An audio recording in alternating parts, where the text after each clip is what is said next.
perle des Côtes d'Armor, l'île de Bréhat, à la fois sauvage et délicate, pas de voiture, une végétation exceptionnelle et une poignée d'habitants amoureux de leur île. Florence Mathieu et Fabienne Blévis. C'est l'une des splendeurs des Côtes d'Armor, Bréhat, un chapelet d'îlots de granit rose qui se dévoile au fil des marées.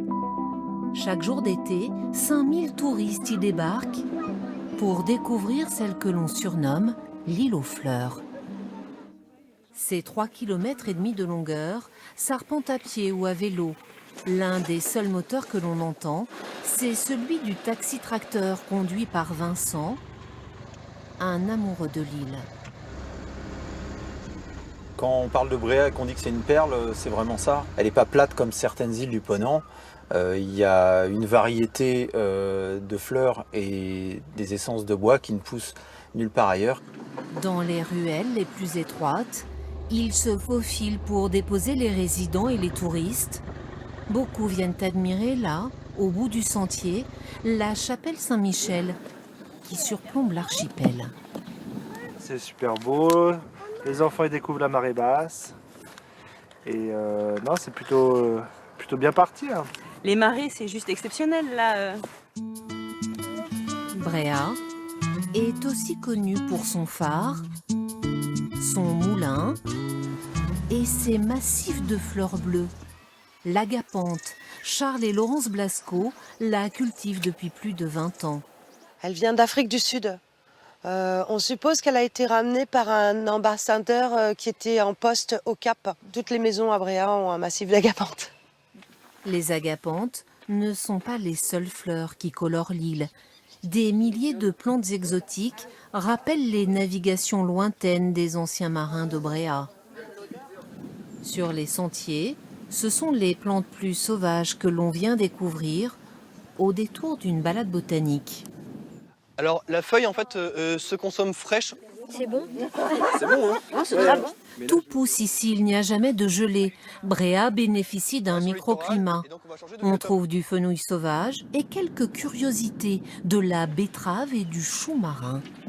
Un chou marin. Ewen Potier, le guide botanique, vit depuis peu sur l'île.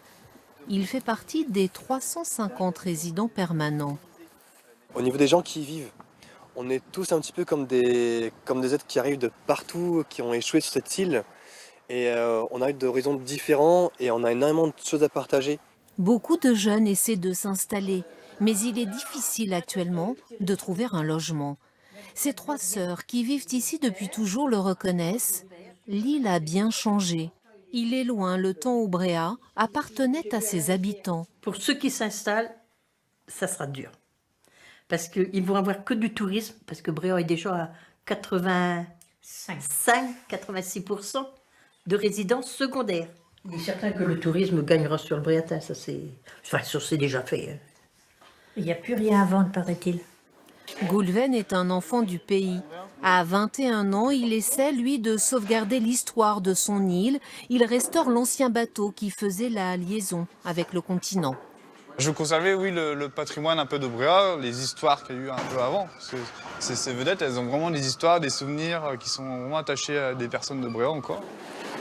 Peut-être qu'un jour, son bateau naviguera au pied du phare, là où parfois l'on fait une pêche miraculeuse, là où l'on relève les casiers à homards.